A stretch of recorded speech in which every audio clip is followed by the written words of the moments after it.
Hello learners, welcome back to my YouTube channel. हम लोगों ने जो क्लास 7th एनसीईआरटी ज्योग्राफी की सीरीज़ स्टार्ट की हुई है, तो आज मैं उसी सीरीज़ के सेकंड चैप्टर को एक्सप्लेन करने जा रहा हूँ। बेसिकली ये एनसीईआरटी सीरीज़ आपके लिए बहुत ही इंपॉर्टेंट है। अगर आप क्लास 7th के स्टूडेंट हैं या फिर कॉम्पिटिटिव एग्जाम की प्रिपरेशन कर रहे हैं जिसमें एनसीईआरटी की बुक की डीप नॉलेज की ज़रूरत होती है, तो हमारा सेकंड चैप्टर स्टार्ट करने जा रहे हैं हम लोग। तो सेकंड चैप्टर का नाम है इनसाइड द अर्थ। इस चैप्टर में हमें बताया जाएगा कि अर्थ के अंदर क्या क्या प्रेजेंट होता है और कौन कौन सी लेयर से मिलकर अर्थ का फॉर्मेशन हुआ है। So let's get started. The earth our homeland is a dynamic planet. जो हमारी अर्थ है वो बहुत ही डायनेमिक प्लेनेट है। मतलब उसके अंदर क्या क्या, मतलब उसके अंदर बहुत सारे डायनेमिक मीन्स चेंजमेंट होते रहते हैं। It is an constantly undergoing changes inside and outside. क्योंकि ये डायनेमिक इसलिए बोला गया है क्योंकि इसके अंदर और इसके बाहर कॉन्स्टेंटली चेंजेस होते रहते हैं। Have you ever wondered what lies inside the earth? क्या आप कभी आपने कभी सोचा है ऐसा कि अर्थ के अंदर क्या प्रेजेंट होता है? What is earth made up of? और अर्थ किसकी बनी हुई है, इसके बारे में आपने कभी क्वेश्चन किया है, अपने दिमाग में कभी सोच के देखा है? तो आज हम लोग इस चैप्टर में यही सीखेंगे कि अर्थ किस चीज़ से बनी हुई है और उसके अंदर क्या क्या प्रेजेंट होता है। तो सबसे पहला टॉपिक है अपना इंटीरियर ऑफ द अर्थ। अर्थ के अंदर क्या क्या होता है। जस्ट लाइक एन ओनियन, एकदम प्याज की तरह, the earth is made up of several concentration layer with one inside another. जैसे प्याज होती है, प्याज को अगर छीलते हैं हम लोग तो उसके अंदर एक के ऊपर लेयर होती है, तो लेयर को हटाते जाते हैं हम लोग तो बिल्कुल प्याज जाके छोटी सी प्याज बन जाती है। मतलब एक के ऊपर एक लेयर होता है प्याज में। सेम उसी तरीके से जो हमारी अर्थ है उस पर भी बहुत सारी लेयर्स हैं। लेयर्स से ही मिलकर पूरी एक अर्थ का फॉर्मेशन हुआ है। The upper most layer of the earth surface is called crust. और जो सबसे बाहरी लेयर होती है, जो सबसे ऊपरी लेयर होती है, हम लोग उसको क्रस्ट बोलते हैं। It is the thinnest of all the layers. और ये जो अंदर, इसके अंदर जो भी लेयर्स प्रेजेंट है उससे सबसे ज़्यादा थिनेस्ट होती है, यानी कि सबसे ज़्यादा पतली होती है। It is all about 35 kilometre. ये सिर्फ 35 किलोमीटर की होती है। ये जो सबसे क्रस्ट, जो सबसे ऊपरी लेयर जो है, जिसको हम लोग क्रस्ट बोल रहे हैं, जो सबसे थिनेस्ट लेयर है, वो उसकी जो लेंथ है वो 35 किलोमीटर होती है। On a continental mass and only 5 kilometre on the ocean floor. मतलब कॉन्टिनेंटल का मतलब जहाँ पर ज़मीन है वहाँ पर इसकी जो लेंथ होती है वो 35 किलोमीटर होती है कॉन्टिनेंटल मास पे। और जहाँ पर ओशियन होता है, ओशियन फ्लोर मतलब जहाँ ओशियन समुद्र होता है, वहाँ पर सिर्फ इसकी 5 किलोमीटर तक ही लेंथ होती है। The main mineral constituent of the continental mass are silica and alumina. जो जो कॉन्टिनेंटल मास होता है उसका जो मिनरल कॉन्स्टिट्यूएशन होता है वो होता है सिलिका और एल्यूमिनिया। इसीलिए इसको हम लोग, इट इज़ कॉल्ड सियाल, इसको इसीलिए हम लोग इसको सियाल बोलते हैं, क्योंकि सियाल में si stand for silica and al stand for alumina. ठीक है, तो सिलिका और एल्यूमिना प्रेजेंट होता है किसमें? कॉन्स्टिट्यूशनल वो कॉन्टिनेंटल मास में। ठीक है। The oceanic crust mainly consist of silica and magnesium. और जो ओशियनिक क्रस्ट होता है, उसके अंदर सिलिका और मैग्नीशियम प्रेजेंट होता है। That is why it is called as sima. इसीलिए इसको हम लोग सीमा शॉर्ट में बोलते हैं। सी फॉर सिलिका, मतलब silica, and ma for magnesium. ठीक है, si for silica and ma for magnesium, जैसा कि इस फिगर में दिखाया गया है। देखिए यहाँ पर कॉन्टिनेंटल क्रस्ट बोला गया इसको। इसकी लेंथ अभी हम लोगों ने देखा था 35 किलोमीटर होती है। और ये कॉन्टिनेंट्स है, मतलब जहाँ हम लोग रह रहे हैं, लैंड है। और ये क्या है? ओशियन है। और इसको ओशियन के नीचे जो है उसको हम लोग ओशियन क्रस्ट बोलते हैं। तो ये जो ओशियन क्रस्ट है ये 5 किलोमीटर की होती है, और जो कॉन्टिनेंटल क्रस्ट होती है वो 35 किलोमीटर की होती है। और ये जो रेड कलर का है इसको हम लोग अभी थोड़ी देर के लिए हम लोग मान लेते हैं कि मेंटल है। जो क्रस्ट के नीचे की जो लेयर होती है उसको हम लोग मेंटल बोलते हैं। ठीक है, थोड़ा सा इसके बारे में देखते हैं। Do you know the deepest mine in the world is in south Africa? जो सबसे गहरी माइन है वो साउथ अफ्रीका में प्रेजेंट है। इट इज़ 4 किलोमीटर डीप, क्योंकि ये चार किलोमीटर डीप है। In the search of oil engineers have drug about 6 kilometre deep. मतलब ऑयल की सर्चिंग में इंजीनियर्स ने 6 किलोमीटर तक का गड्ढा खोद रखा है। ठीक है। To reach to the earth centre of the earth which is not possible. मतलब जो अर्थ की सेंटर पे पहुंचना बहुत ही इम्पॉसिबल है। ये पॉसिबल नहीं है कि हम लोग कभी भी इतना गहरा गड्ढा खोद सकें कि अर्थ की सेंटर तक पहुंच जाए। You have to dig a hole of 6000 kilometre deep on the ocean floor. अगर आपको अपनी अर्थ के सेंटर पे पहुंचना है तो आपको 6000 किलोमीटर का एक गड्ढा खोदना है, तब जाकर आप अर्थ के सेंटर पे पहुंच पाएंगे, जो कि इम्पॉसिबल है। ठीक है, तो अपने टॉपिक पर वापस आते। Just beneath the crust is the mantle which extend up to the 2900 kilometre. मतलब क्रस्ट के जस्ट नीचे एक और लेयर होती है, हम लोग उसको मेंटल बोलते हैं, जिसकी लंबाई 2900 किलोमीटर होती है बिलो द क्रस्ट, जो कि क्रस्ट के नीचे होती है, ठीक है। The inner most layer is the core with the radius about 3500 kilometre, और जो सबसे ज़्यादा नीचे, जो सबसे अंदर जो लेयर होती है, हम लोग उसको कोर बोलते हैं, जो कि 3500 किलोमीटर लॉन्ग होती है। It is mainly made up of निकल and iron and is called knife, और ये जो कोर है वो निकल और आयरन की मिलकर बनी होती है, और इसको हम लोग शॉर्ट में नाइफ भी बोलते हैं। Ni फॉर निकल एंड Fe फॉर फेरस, यानी कि iron. The centre core has a very high temperature and the pressure, और जो सेंटर में जो कोर है उसका बहुत ही ज़्यादा टेम्परेचर बहुत हाई होता है और बहुत ही ज़्यादा प्रेशर होता है, बहुत ही ज़्यादा गर्म होती है, ठीक है, core. The crust forms only 1% of the volume of the earth, 84% consist of the mental and 15% meant of the core. तो जो क्रस्ट होती है, जो सबसे ऊपरी लेयर होती है, वो सिर्फ 1% ऑफ द वॉल्यूम घेरे हुए है अर्थ का सिर्फ 1% वॉल्यूम किसके पास है, क्रस्ट के पास है। 84% जो वॉल्यूम है वो मेंटल के पास है, और 15% जो वॉल्यूम है पूरी अर्थ का वो कोर के पास है, जो कि सबसे इनर मोस्ट लेयर होती है। The radius of the earth is 6371 kilometre, जो अर्थ की रेडियस है वो 6371 किलोमीटर है, ठीक है। अब हम लोग रॉक्स एंड मिनरल्स के बारे में सीखेंगे। तो रॉक्स और मिनरल्स क्या होते हैं? The earth crust is made up of various types of rocks, जो अर्थ की क्रस्ट होती है, जो सबसे ऊपरी परत होती है, वो बहुत सारी रॉक से मिलकर बनी हुई होती है। Any natural mass of mineral matter that makes up of the earth crust is called the rock. कोई भी एक ऐसा नेचुरल मास जो मिनरल मैटर से मिलकर बना हुआ है, ठीक है, जो अर्थ की क्रस्ट को बना रहा है, तो उसी को हम लोग रॉक बोलते हैं। Rock can be of different size, different colour and different texture, और जो रॉक्स होते हैं, जो चट्टान, जो पत्थर होते हैं, वो बहुत सारे अलग अलग कलर के हो सकते हैं, अलग अलग साइज़ के हो सकते हैं और अलग अलग टेक्सचर के हो सकते हैं। There are 3 major types of rock.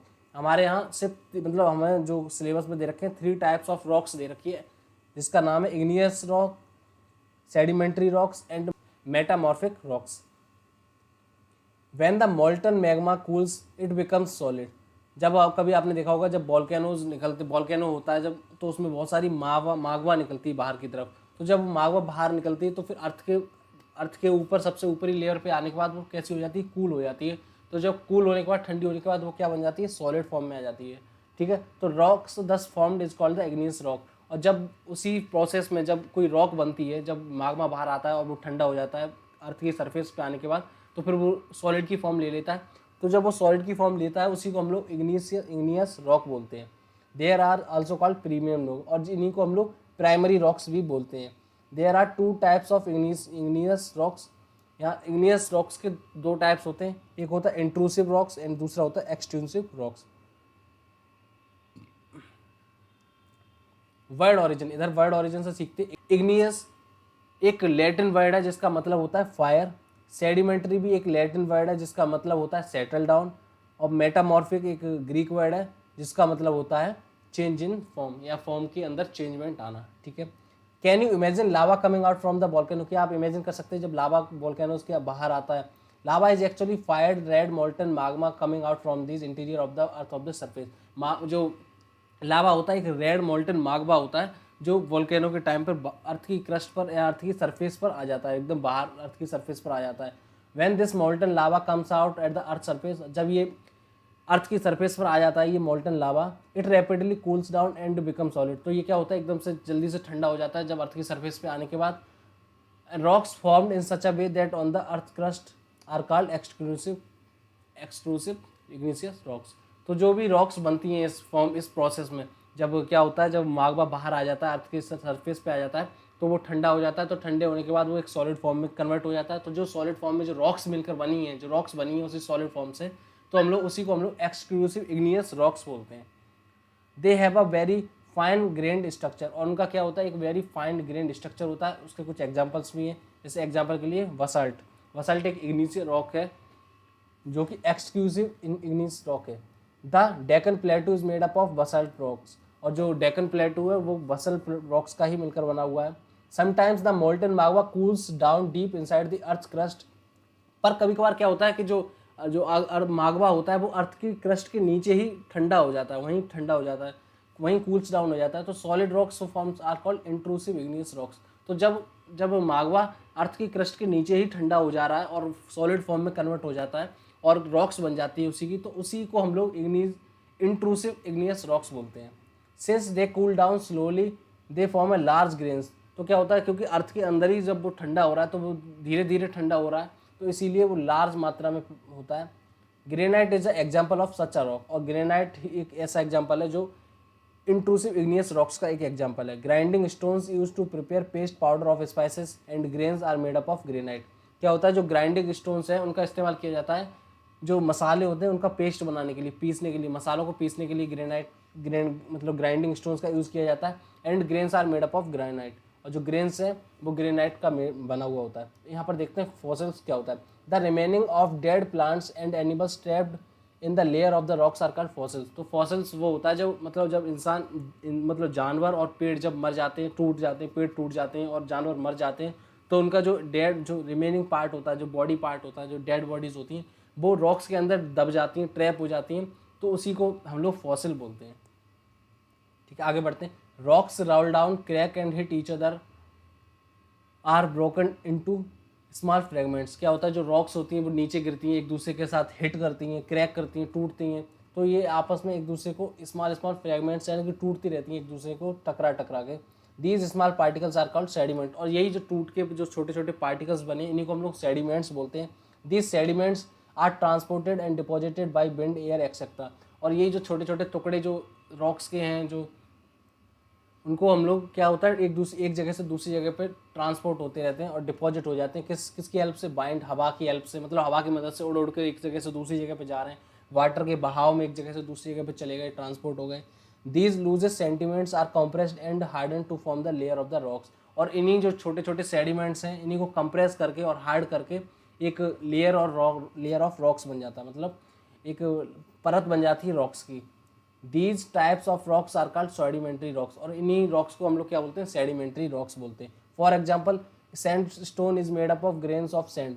जो एग्जाम्पल के लिए दे रखा है, जो सैंड स्टोन होती है वो मतलब ग्रेन ऑफ सैंड्स के मिलकर बनती है।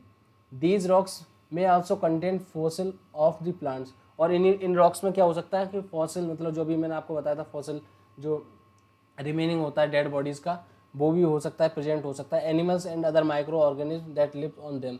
मतलब क्या होता है कि जो इन सेडिमेंट्री रॉक्स के अंदर फॉसिल भी प्रेजेंट हो सकता है, क्योंकि उस टाइम जो जानवर उसमें दब गए होंगे, जो दब के फंस गए होंगे, तो वो भी उनका भी फॉसिल उनमें कलेक्ट हो गया होगा। Igneous and sedimentary rocks can change into metamorphic rocks under great heat and pressure.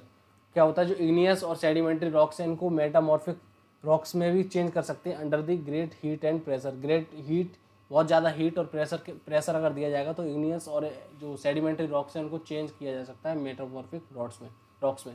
For example, clay changes into slate and limestone into marble. तो एक एग्जांपल भी दे रखा है, जो क्ले है, क्ले चेंजेस इनटू स्लेट में चेंज हो जाती है, और जो लाइमस्टोन है वो मार्बल में चेंज हो जाता है। ठीक है, rocks are very useful to us. Rocks जो होती हैं, जो चट्टान होते हैं, हमारे लिए बहुत ही ज़्यादा इंपॉर्टेंट है। The hard rocks are used for making roads. जो हार्ड रॉक्स होती हैं वो रोड्स बनाने के लिए, हाउस और बिल्डिंग्स बनाने के लिए इस्तेमाल की जाती हैं। Use stone in many games. हम लोगों ने बहुत सारे गेम्स में पत्थरों का इस्तेमाल किया। For example, 7 stones pitthu, hopscotch, 5 stone, find other some more games by asking your grandparents and diamond etcetera. ये एक छोटी सी एक्टिविटी है, आपने बहुत सारे गेम्स खेले होंगे जिनमें पत्थरों का इस्तेमाल किया जाता है, तो वही है ये। और इसमें एक एक्टिविटी देखिए, collect the picture of some monument and find out which of the rock use to build them. 2 pictures have been collected for you. यहाँ पर एक रेड फोर्ट की और एक ताजमहल की आपको पिक्चर दे रखी है। रेड फोर्ट क्या होता है? रेड सैंडस्टोन से मिलकर बना हुआ था, और जो ताजमहल है वो वाइट मार्बल से मिलकर बना हुआ होता है। ठीक है, तो यहाँ पर आपको यही एक्टिविटी दी गई है कि मॉन्यूमेंट्स के पिक्चर्स कलेक्ट कीजिए और उसमें बताइए कि कौन से मार्बल का इस्तेमाल किया गया या किस स्टोन का इस्तेमाल किया गया। ठीक है, you will be surprise to know one type of rock changes into another type under certain condition in a cyclic manner. आप जानकर चौंक जाएंगे, मतलब कि जो एक टाइप की रॉक दूसरी टाइप की रॉक में चेंज करी जा सकती है। ठीक है, और this process transformation of rock from one to another is known as the rock cycle. और एक रॉक की एक फॉर्म से दूसरी फॉर्म में चेंज करने की प्रोसेस को हम लोग रॉक साइकिल बोलते हैं। You have already learned when the molten magma cools it solidify and become igneous rock. हम लोग अभी पढ़ा था, जब मोल्टन मैग्मा कूल ठंडा होता है तो एक सॉलिडिफाइड हो जाता है, मतलब सॉलिड फॉर्म में चेंज हो जाता है, और इससे हम लोगों को इग्नियस रॉक मिलती है। These igneous rocks are broken down into small pieces that transported and deposited into the form of sedimentary rock. और यही जब रॉक से जब छोटे छोटे टुकड़ों में टूट जाती है और एक जगह से दूसरी जगह पर जाकर ट्रांसपोर्ट हो जाती है और डिपॉजिट हो जाती है, तो इसी को हम लोग सेडिमेंट्री रॉक बोलते हैं। When the igneous and sedimentary rocks are subjected to heat and pressure, they change into metamorphic red।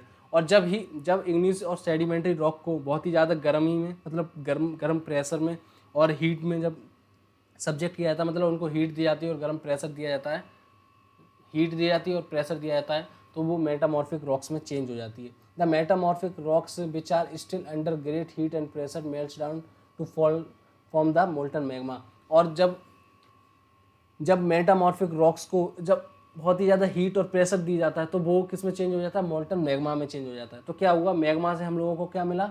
Sedimentary rocks मिली, और फिर सेडिमेंट्री रॉक्स से मेटामॉर्फिक रॉक्स मिली, और फिर से हम लोग जब मेटामॉर्फिक रॉक्स को हम लोगों ने जब बहुत ही ज़्यादा हीट की और प्रेशर किया, तो वो वापस मैग्मा में कन्वर्ट हो गया। ठीक है, this magma molten magma again cools down and solidified into igneous rocks. अब फिर से हम लोग इसको इग्नियस रॉक में कन्वर्ट कर सकते हैं, उसको ठंडा करके। ठीक है, rocks are made up of different minerals. जो रॉक्स होती हैं वो बहुत ही सारे मिनरल्स से मिलकर बनी हुई होती हैं। Minerals are naturally occurring substance which have a certain physical properties and definite chemical composition. Minerals क्या होता है? Minerals are naturally occurring substances. Minerals naturally occurring substances हैं, मतलब जो प्रकृति में अपने आप से अकर हुए हैं वो सब्सटेंसेस हैं, विच have a certain physical properties, जिसकी एक सर्टेन फिजिकल प्रॉपर्टीज होती है और डेफिनेट केमिकल प्रॉपर्टीज, और कुछ डेफिनेट ही केमिकल प्रॉपर्टीज होती हैं। Minerals are very useful to humankind. और जो मिनरल्स होते हैं वो ह्यूमन काइंड मतलब हमारे लिए बहुत ही ज़्यादा ज़रूरी होते हैं, बहुत ही इंपॉर्टेंट है हमारे लिए। Some are use as fuels, क्योंकि हम लोग जो अपनी गाड़ियों के फ्यूल के लिए जो इस्तेमाल करते हैं वो भी एक मिनरल ही है। For example coal, natural gas and petroleum, ये सब हम लोग अपने फ्यूल की तरह काम करते हैं। They are also used in industries, और इनका इस्तेमाल इंडस्ट्रीज़ में भी किया जाता है, जैसे iron, aluminium, gold, uranium etcetera. In medicine, इनका इस्तेमाल मेडिसिन दवाइयाँ बनाने में किया जाता है। इन फर्टिलाइजर्स एक्सेट्रा, और फर्टिलाइजर्स बनाने के लिए भी मिनरल्स का इस्तेमाल किया जाता है। ठीक है, यहाँ पर कुछ एक्टिविटी दिया गई है। What are the minerals found in your state. आपके स्टेट मतलब जहाँ आप रह रहे हैं उस स्टेट में कौन से मिनरल्स मिलते हैं, उनको आपको कलेक्ट करना है और आपको अपनी क्लास में शो करके दिखाना है। ठीक है, और यहाँ पर एक रॉक साइकिल दिखाई गई है, जैसे कि मैंने आपको बताया था, जब मैग्मा जब ठंडा हो जाता है, कूल्स डाउन हो जाता है, तो वो इग्नियस रॉक बोला जाता है, उसको इग्नियस रॉक में कन्वर्ट हो जाता है। और वो इग्नियस रॉक जब टूट के छोटे छोटे टुकड़ों में जब डिपॉजिट हो जाती है, तो हम लोग उसको सेडिमेंट बोलते हैं। अब जो सेडिमेंट्री को ही हम लोग सेडिमेंट्री रॉक्स बन जाती है, जब धीरे धीरे कलेक्ट हो जाती है, एक जगह डिपॉजिट होती है, तो सेडिमेंट्री रॉक बनती है। और जब हम लोग सेडिमेंट्री रॉक को बहुत ही ज़्यादा हाई टेम्परेचर और हाई प्रेशर देते हैं, तो वो वापस मेटामॉर्फिक रॉक में कन्वर्ट हो जाता है, मेटामॉर्फिक रॉक में कन्वर्ट हो जाता है। ठीक है, और फिर क्या होता है, जब मेटामॉर्फिक रॉक को हम लोग वापस से हाई टेम्परेचर और हाई हीट देते हैं, तो फिर वो वापस मैग्मा में कन्वर्ट हो जाता है। तो यही पूरी की पूरी साइकिल चलती रहती है, जो कि हम लोग रॉक साइकिल्स कहते हैं। तो इस चैप्टर में बस इतना ही था। हम लोगों ने सीखा था कि अर्थ के अंदर कौन कौन सी लेयर्स प्रेजेंट होती हैं, क्या होता है क्रस्ट, क्या होता है मेंटल, क्या होता है कोर, क्या होता है मिनरल्स के बारे में हमने सीखा था। ठीक है, तो इस चैप्टर में बस इतना ही था। आप लोगों को अगर वीडियो अच्छी लगी हो तो लाइक कीजिएगा, कमेंट कीजिएगा और मेरे चैनल को सब्सक्राइब जरूर कीजिएगा। Thank you.